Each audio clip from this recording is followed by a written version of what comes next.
Sport 24 editor Garen Lamley is in studio with us this morning to talk us through some of the results from the weekend and major talking points.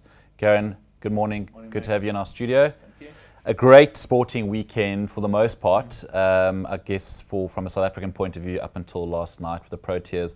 We're not going to talk about the Proteas this morning. I think we'll wait for Rob to come back from the UK, and of course we've also got Paddy Upton tomorrow in studio. It'll be interesting to talk to him about that.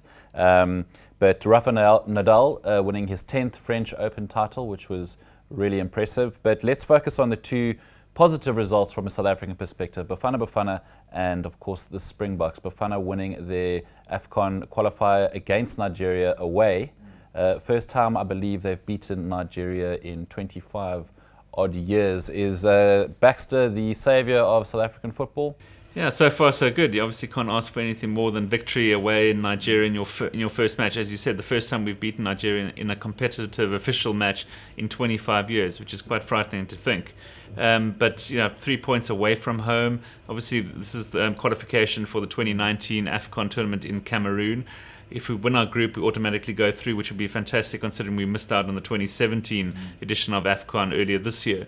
So 3 points away from home. The other two teams in our group, Libya and the Seychelles, obviously with respect to those two, not powerhouses of African football at all. So we can't ask for much more. Certainly looks like we had the game plan to go in and pick up the victory. I thought away draw would even be good enough. So 3 points is really fantastic. So hats off to Stuart Baxter and his team. They're still very much a sort of team in transition. He hasn't even officially appointed his assistants yet. He's even got one more game at SuperSport United, the final of the Nedbank Cup to come still. So he's a little bit between jobs at the moment, but you can't ask for more in the first match.